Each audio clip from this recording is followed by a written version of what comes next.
Hey everyone, it's Peter Kerr from Daydream Nation, and I've got a special guest to the channel, Doug Aldrich from the Dead Daisies. How's it going, Doug? Hey Peter, it's going great, man. Thanks for having me on today. Absolute pleasure. So, Dead Daisies' new song got released earlier this month called Light 'em Up. I played it, it's an absolute crack of a song, and a new album. What can we expect from the new album from the Dead Daisies? It's cool, man.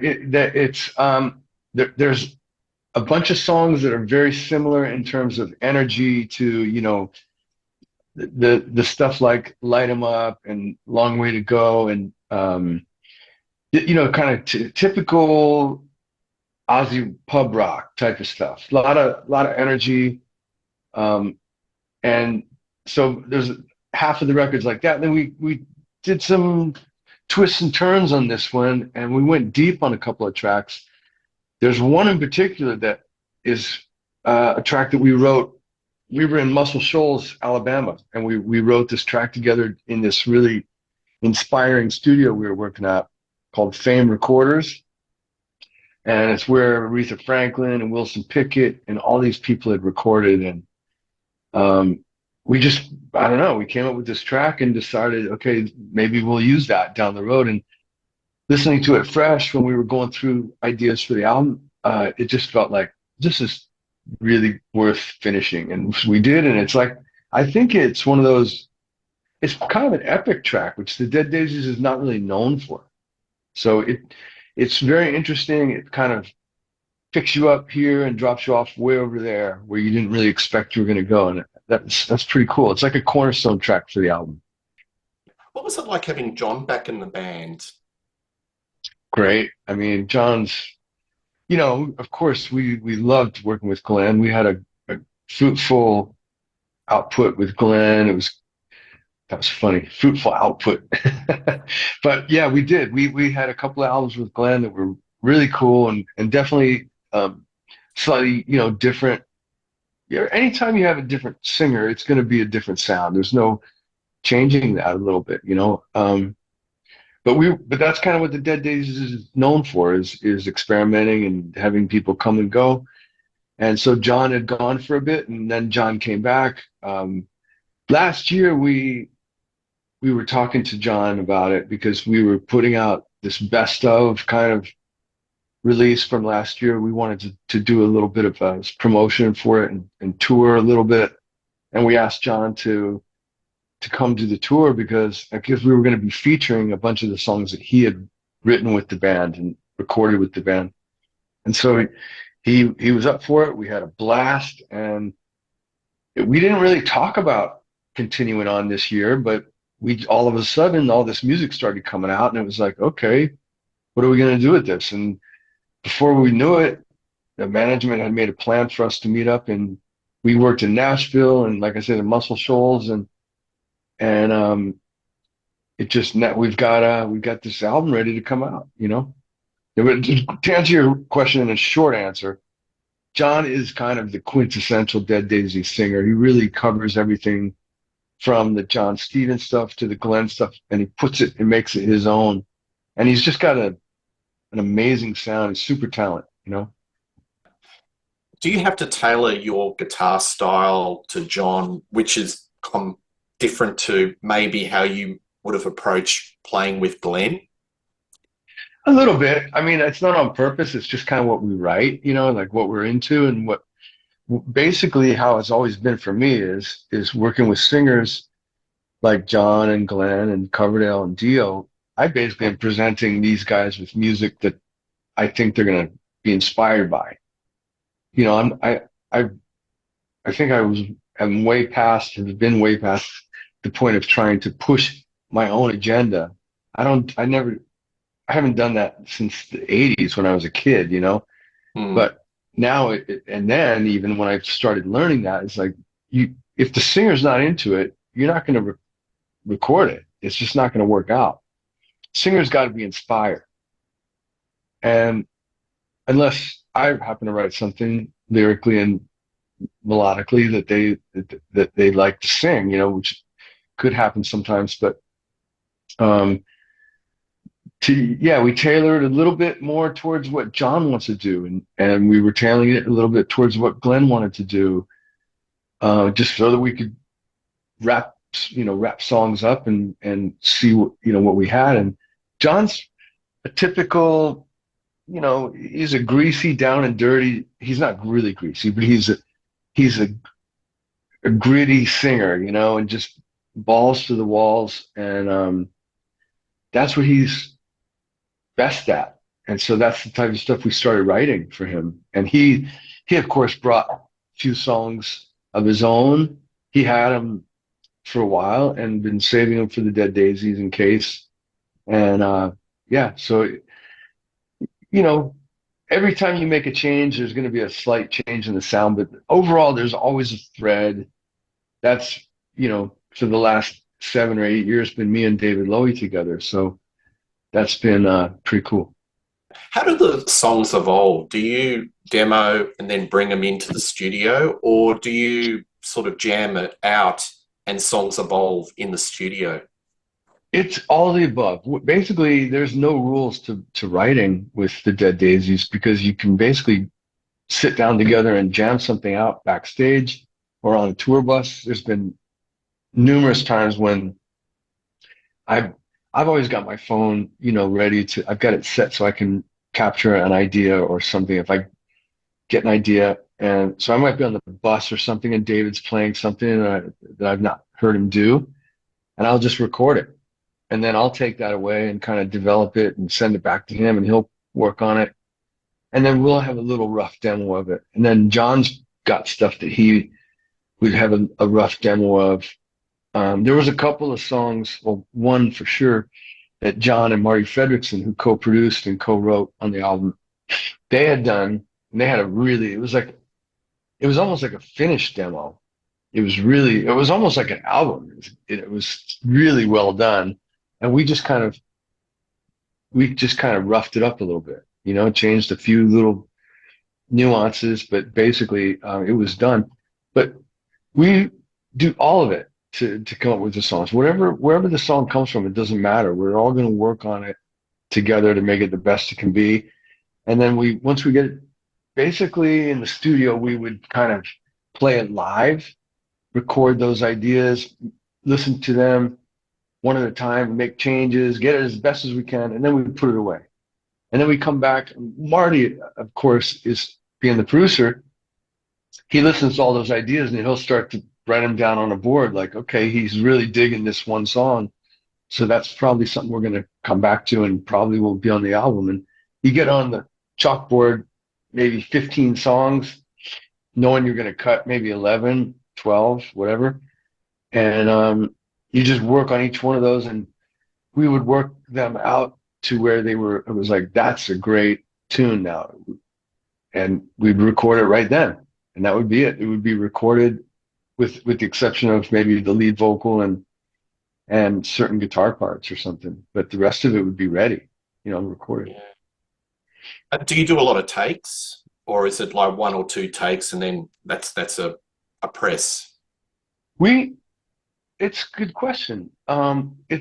It seems like it's a lot of takes, because when we're developing the song ideas, we're definitely, and this is something I love about Marty, he wants to experiment and try, like, well, what if we did that halftime? Or what if we, how's that feel for John to sing it? And many times I would say, well, John, do you want to try it in a different key? Because he might be hitting a rich spot in his voice if we go up a little bit or go down a little bit, whatever. Then you're getting in the power range, and that's where, I love that stuff, man. You got a riff that's written in say A, and then you transpose it to B, and all of a sudden, all these other opportunities, guitar-wise, open up.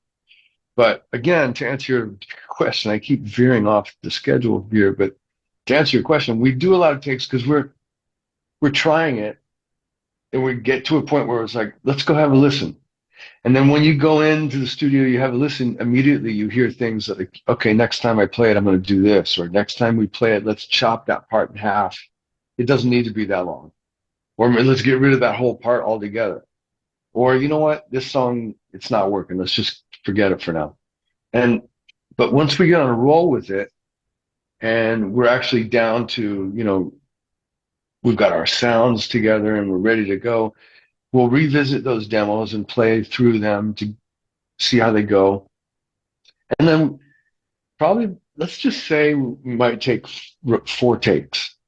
And Mm. then probably the fourth one is pretty much spot on and maybe just needs some fixes. Yeah.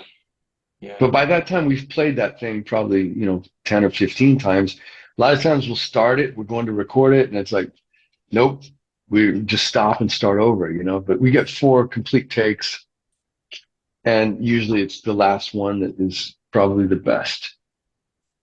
How does it compare to back in the day when you were in bands like Lion or House of Lords? I mean, in the 80s, you read stories about bands just laying like a couple of notes and spending all day just fussing. Was that your recollection of production was just overkill in those days comparative to where it is now?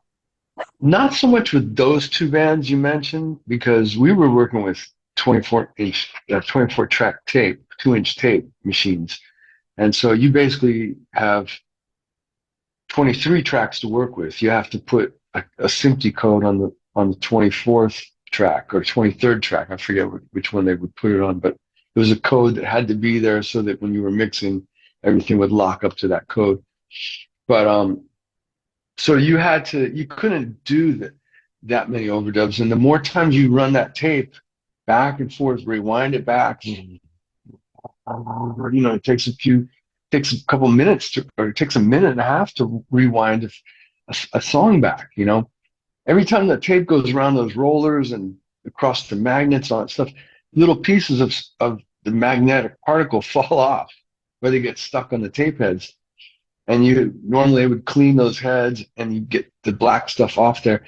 And the black stuff is actually your sound. That's your music. It's falling off the tape. So you would generally, and tape was expensive. So you'd get like maybe 15 rolls of tape or something for an album.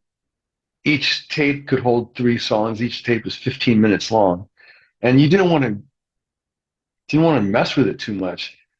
But yeah, we would spend a lot of time in the studio getting sounds and tweaking and trying stuff. But those particular Lion and House of Lords were pretty simply produced, I guess.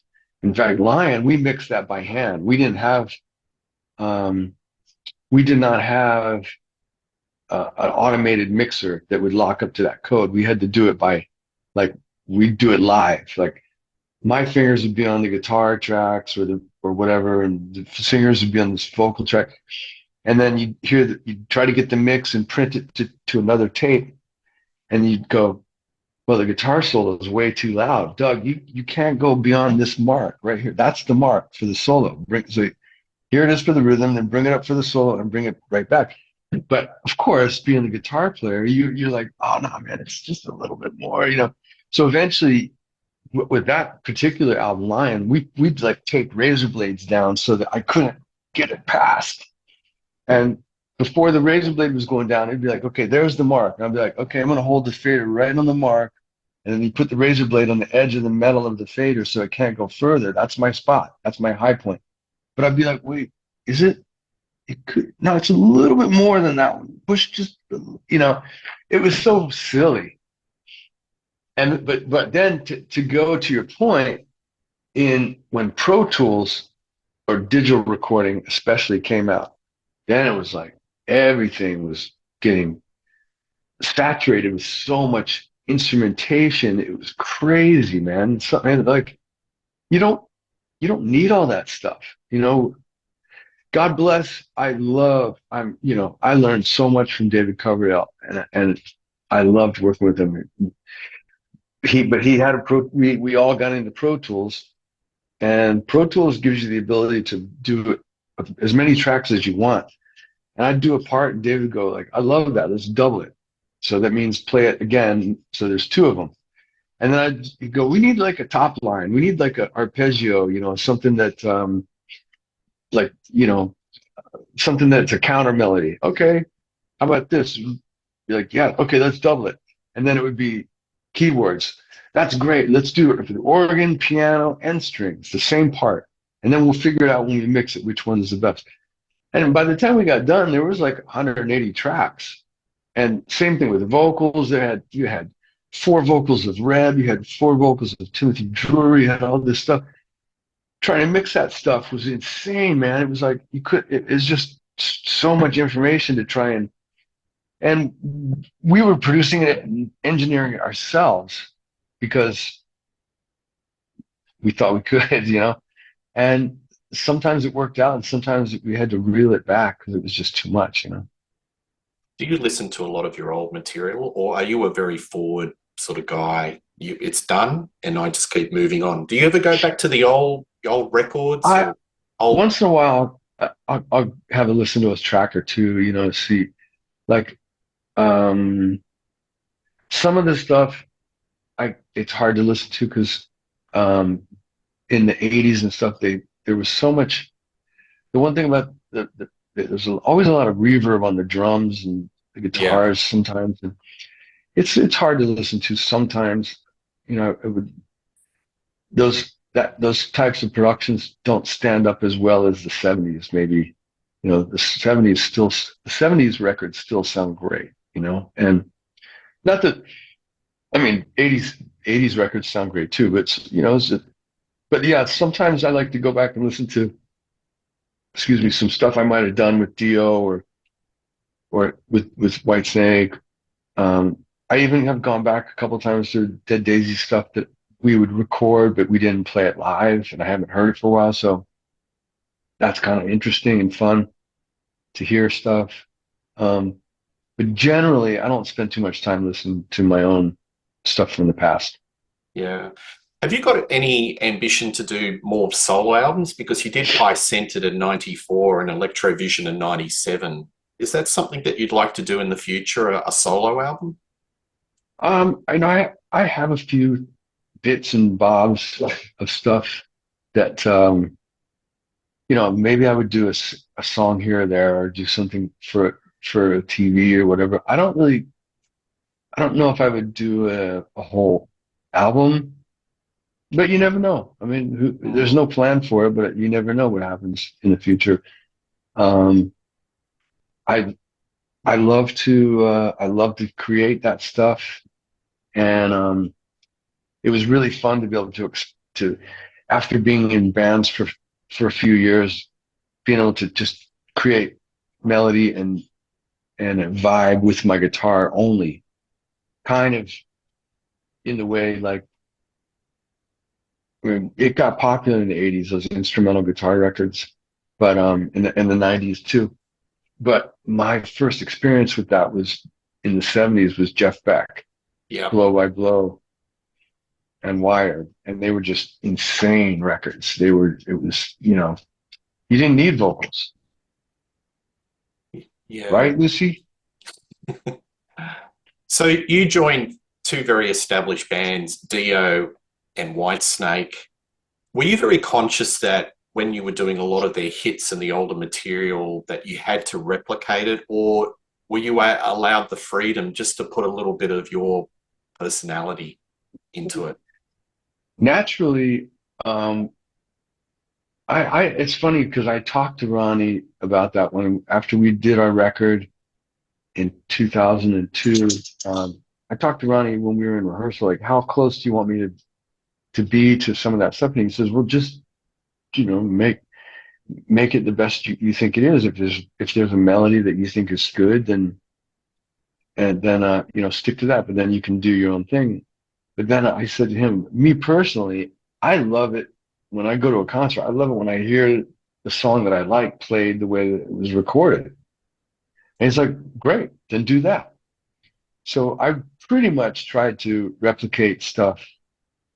Once in a while, I might go off, or if I made a mistake, I'm forced to go off a little bit of the plan live. But and then the only other thing is that subtly everybody's got their own nuances that they do. So I could play the exact same thing as a bunch of other guitar players, and all of us are going to sound different, a little bit, just the way we attack, the way that the vibrato, the whatever it might be, the little bit of the phrasing feel, you know. So and there were certain things that that you'd have to kind of cheat because I didn't know exactly how it was done in the studio, and but it was fine. You know, you get it as close as you can. I think that's the best thing. In Whitesnake, you were part of a duo for quite some time with Red Beach. Yeah. Did it take a while to kind of find your position, you know, sort of like the standing position with Reb, or, you know, to get that sort of chemistry going? It took a little time because we both came from bands where well, Winger had a couple guitar players. Um, he had at least one. Sometimes they would have two guitars, three guitars going at once. But Reb was the official lead guitar player, and coming from Dio, I was the only guitar player. So there was that. When we got in Whitesnake, um, David said, you know, what do you think about Red Beach? And I was like, he's really great, you know, he's killer.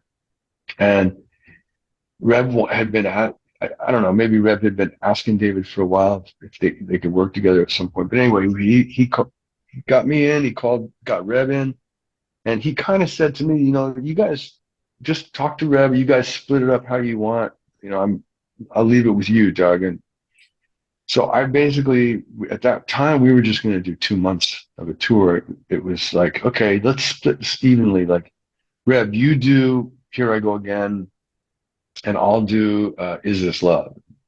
And you do Slide It In, and I'll do Still the Night. So we kind of split it, you know, stylistically, whatever would work good. When it came to like stuff like Judgment Day or stuff that had been a Steve Vai recording, Reb definitely would knock that out of the park. And then me and Vivian and me and John Sykes all have similar influences with one of the main guys being Gary Moore. And so some of that stuff that Sykes had recorded, it was really natural for me to kind of lean into that. But Rev and I definitely had in the beginning, a little bit of competition, and I just didn't want it to be a situation where it was like affecting the live show, where it was like too much gymnastics going around, because I had seen some bands. I had seen Whitesnake at one point, and it was like there was a lot of notes flying, and it was like the song was. I don't mean this disrespectfully, but the song wasn't the focal point. It was more about the shredding, you know. And so I didn't want it to be that. Of course, you want to play good and you want to play impressively in that situation, but so Rev and I were trying to find our way, and I kind of wanted him to do it my way, and he kind of wanted me to do it his way. And eventually we came to listen to some live recordings where you could actually hear the both of us together were slightly different, but it was actually really cool. And it took a couple of years for that to really gel. And it probably was like more my fault, because I kind of was David had kind of pushed a little bit more responsibility onto me at that time. Not really. People might say like, you know, musical director or something, but I was never hired or told to be a musical director. I was in a band. I was in Whitesnake, and that's how I looked at it. But I definitely had a good feel for what we were trying to do, and eventually I realized, man, working with Reb is a blessing, because I'm like really trying to be tight and precise with regards to the song, and Reb is a free-form spirit, man. He just give him a nice soft bed to lay on and let him just be Reb, and that's when the beauty happens. You know, that's when the magic happens. So around 2005 or six is when we started to really like gel, and then it was super fun to you know, hear him play every night and tour with him. And I know you probably know Reb. He's hilarious. He's a great dude. On a personal level, was the relationships in that band, and maybe, you know, off this album, you know, Good to Be Bad, were they really strong, or was it more of a business? No, there was a very the thing about Good to Be Bad that was in hindsight a little bit unfortunate is that me and David had talked about getting in the studio. At one point, Dio had wanted me to come back, and David's heard about it, and he said, "What's going on with this?" And I said, "Well, no, I mean, I originally we were talking about 2 months, and then 2 months turned into 3 or 4 years. But I said, you know, if we're going to move Whitesnake forward, we really need to, we got to have new music, you know?" Mm. And so he's like, well, I can't promise you when, but we'll be in the studio at some point, you know? And I just kept feeding him ideas. And eventually we got together and a couple things popped and it was like, wow, that's cool. And then we, I'd go up to his place for a week and we'd always try to get a couple songs every week. I'd go up for like a full week. And then he would, during Good to Be Bad, I didn't have any kids at the time. So he'd come here and in this room right behind me, that's where his room was. He'd stay over for a week and take over my whole house with, you know, all his workouts regimen and stuff. And the cupboards would, my food would be, all the food would be out. It would be like, you know, his health food stuff. It was awesome, you know. And then we'd go in the backyard and meditate and we'd go and record and we just got on a roll. But the downside of that is we didn't include the other guys as much as we probably should have. We got a great record out of it. I love Good to Be Bad. And it definitely ticked a couple boxes where, you know, it had a bit of blues to it more than what he had done on the slip of the tongue.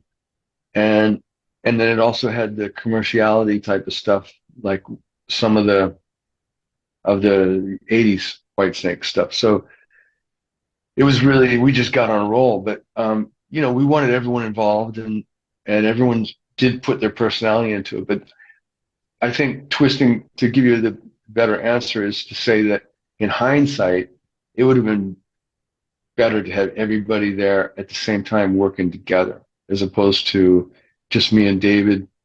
I think me and David went in the studio with Chris Frazier, and we cut the drum tracks. And then I started working on guitar tracks, and Uriah came up and played bass, and then Reb sent tracks through the mail. And it's not the same thing, you know, as like what the Dead Daisies do. That's what I love about the Daisies. When I joined up with the band, we're in the same room together, tracking live, and it's like, it just goes a lot faster, and it's kind of more fulfilling too. Yeah.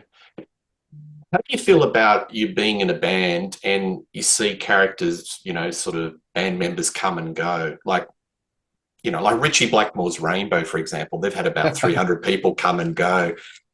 Do you, on one hand, it feeds the artistic sort of hunger, you've got new blood, but on the other hand, there's always chemistry when you've got people that you lay music and you know them. What's your theory on that? Well, I think when you've got a good thing, you should look at that as a real blessing and try to keep it. When you got chemistry happening, that's a blessing, you know, and in any kind of relationship, musical or otherwise. But the Dead Daisies was founded in a sense with a very loose commitment situation. So because David Lowy wanted to work with top musicians, and a lot of times those guys would be a lot of times, you know, there would be other things that would come up, and those guys got to, you know, like Slash. He worked with Slash on a song. Slash said, "Okay, I'll write a song," and that's it. So that's his contribution. Then Richard Fortas came in, and Richard was in the band, and that's when it really started to become like. And a lot of musicians had already been in and out by that time, but when Richard got in with John Corabi, when John came in after John Stevens, that's when it felt like a band. Then you got a chemistry happening, but then Guns N' Roses came back together, and so Richard and Dizzy split to go back Guns N' Roses, of course, you know. And then they called me. Richard actually said, "You should call Doug. You guys know Doug," because me and Markwood and Brian had all been in Whitesnake. I've known Corabi since I was in grade school. like Mm. since the 70s. I've known Yeah. him. And David and I talked and hit it off. And he told me, what, he's like, hey, just let's work 6 months and then you can do whatever you want on your free time. And so, but we started to get a chemistry with me and Corabi and David and everything and Marco. And, but then, I forget, I think Brian Tishy left. He had something else he was doing. Then we got Dean Castronova came in. That was cool. And then eventually John got burned out. He really needed to take a break. Yeah, it was it's hard. It's kind of restarting. You're basically, Mm. it's like a revolution almost, starting over with a new guy, but especially with the singer. But I mean, me and David, we just kind of just kept plowing along, and we're here now with arguably, a really good lineup with Michael Devin on bass and vocals. Who Michael's just he's insane. He's such a solid melodic heavy player. Yep. And Tommy Clefettis, Tommy's not on the album, but Tommy live with Michael Devin is going to be a massive sound. It's going to be awesome. We worked with Tommy Tommy Clefettis when Glenn was in the band, and it was pretty amazing. It was frightening, actually. But Glenn was playing bass and singing, so the singing kind of sometimes was more important than the bass playing. Now you got Michael Devin, who's solid, laying. Nothing. Glenn's amazing. Don't get me wrong, but Michael's only doing bass and singing backgrounds. Playing with Tommy is going to be ferocious. I've heard a rumor that Glenn Hughes doesn't practice the bass. He just comes in and does it, and he's just got that gift that he just does it. Is that? Can you confirm that? I don't think Glenn practices anything, but I think it's okay because he's like a two-headed. He's like the double whammy. He's just God-given twice. Most people got one thing that they're good at, and Glenn's blessed with two that are insane. Hey, Peter, too, just before I forget, my phone keeps clicking in saying I'm running down on power. I just wanted to let you know in case we get cut off.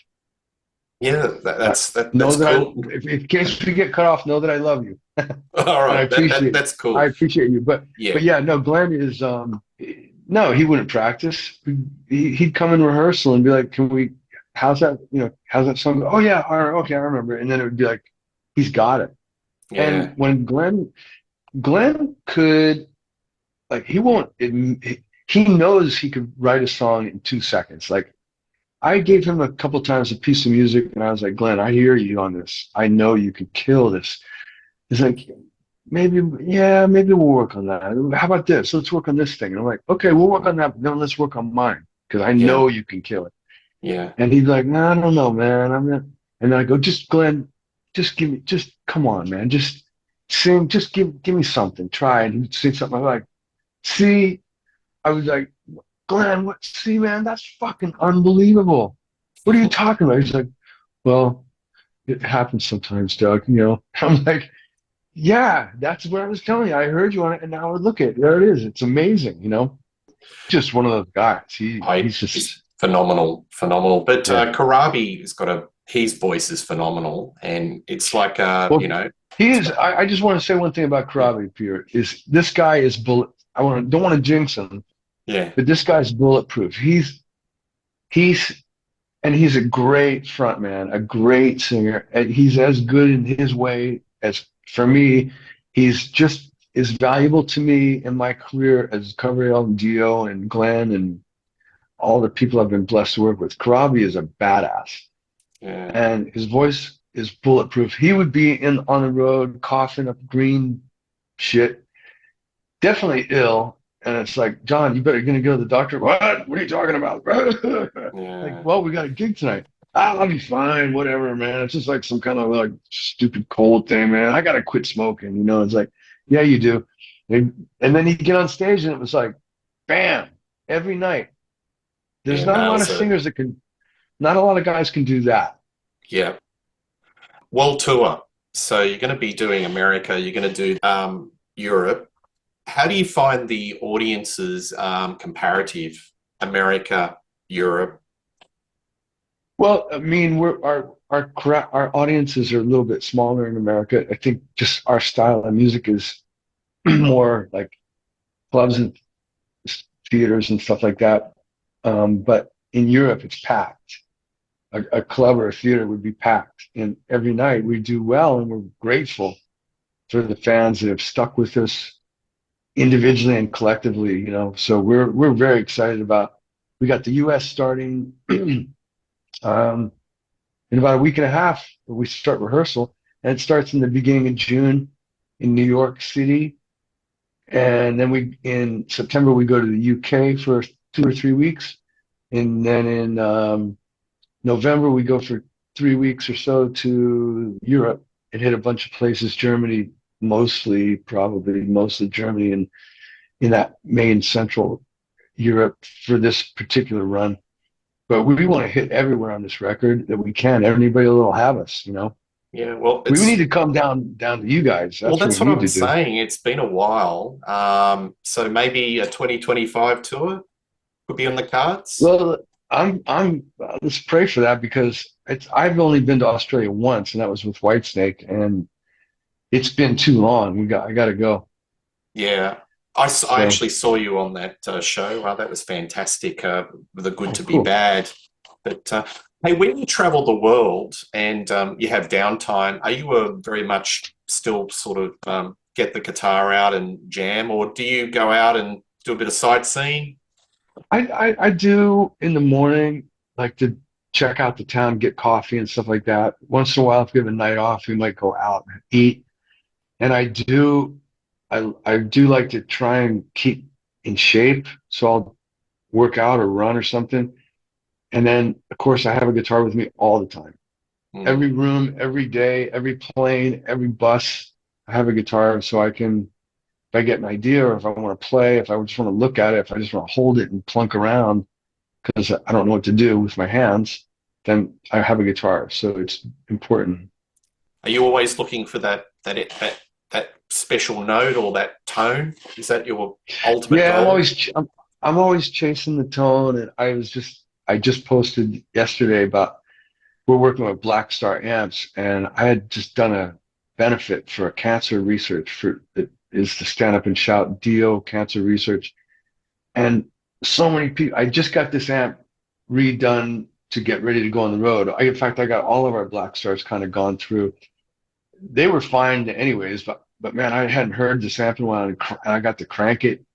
And so many friends of mine were like, dude, the tone was massive. And they weren't just saying it. I felt it. It sounded really good. And so I'm always searching. Right now, I feel like, okay, that day I got it right. Hopefully, next week when we start rehearsals, it'll still be the same. David, I think, has gone on record that he's going to do maybe a farewell Whitesnake album. Any involvement with you? Because he's alluded to that he's going to bring a lot of the old family back, a lot of special guests. Has he reached out to you? Ah, I read something about that, and he mentioned my name, but we talk periodically, and I don't know what he's doing right now. I know he's busy up there, but nothing. I haven't heard anything recently. Yeah, but you'd be He may, open to that if the invitation he, was there to, lay some tracks and come back and yeah, I mean, whatnot. if it works, I would love to always be there for David. Anything he needed, Mm, as long as I can, as long as I'm free. Um, but yeah, I remember reading about that was it a couple years ago or a year ago, something like that. yeah, And then we chat periodically. He's like, "Oh, I'm working on a remaster of this or that." I don't really know what exactly that he's doing, but yeah, of course, anything that he needed, I would be happy to do it. If I've probably got some music that would fit really well for him, but I don't know what he wants to do. I haven't heard from him about that, so we'll yeah, see. He might change his mind. Mr. Coverdale yeah. he might say, "Hey, I want to do a record with Jimmy Page." Who knows, man? He might do a Well, record with Richie Blackmore. well, if you could get him out of the castle somehow, Castle Blackenstein, I don't know, but they were talking about 10 years ago or 12, 15 years ago. They were talking, and I was like, man, you really should do that while you guys can. Him and Ian Pace and Glenn, that would Mm. be that would be pretty freaking, that would be massive. Absolutely, absolutely. What was it like when you were playing at Whitesnake? You play the Hammersmith Odeon, and then you go backstage and you see Jimmy Page. That was very cool. I mean, Surreal. the Hammersmith Odeon I heard about the Hammersmith Odeon for 10 years before I'd ever been there. And then to find out that that's kind of Whitesnake's Mm. home gig, that's like for an LA band playing, the Forum or something. Well, or maybe the Forum, LA Forum's a little bigger maybe, but Hammersmith is a famous venue. Everybody played there. And those walls, they talk to you when you're walking downstairs into the backstage area. It's just it's like haunting in the best way. It's really cool. And then yeah, hearing that, well, originally Jimmy Page, the first time I met him was in Brighton, Brighton, down by the beach, and I didn't believe that Jimmy Page was there. And then he came backstage looking for David, and I met him, and it was like, oh my God. And then he would always come and see us. And he was always super kind to me. And we'd have nice little chats about, guitar tones and, acoustic guitars and whatever. But And you got I the haven't, JP on the back of your guitar. yeah, yeah, that was with a fork. It was like off the cuff. Yeah. Is that mounted on your wall? So got to put a spotlight on it? No, but I have the picture of that on the wall with him and Jimmy and me and Reb. I mean, with Jimmy and Reb and I, and the guitar as well. Yeah, that was a great day. Yeah. That might have been that Hammersmith might have been that Hammersmith. I think he signed it. I think he did that in Brighton. But then when he came to Hammersmith was maybe the next year. I can't remember. We played there a bunch of times, and he came a bunch of times. One time, Bernie Marsden played with us there, and Jimmy was there as well. But yeah, good times, man. That was good times. Absolutely. And it was probably, you and Bernie seeing you up on stage. It was like the old and the new guard was just wonderful. I saw the clips and the crowd really got off on it. Bernie was such a sweetheart, man. He really finally, him and David had kind of fallen out, and then they finally met up. They met on accident in an airport. They ran into each other, and it kind of set the ball rolling for them to kind of Reconcile. Yeah. reconcile. So that's Doug Aldrich from the Dead Daisies, Whitesnake, Dio, and unfortunately the power went out on the mobile phone. So please like and subscribe to Rock Daydream Nation. Plenty of shows, plenty of content. See you later. Bye.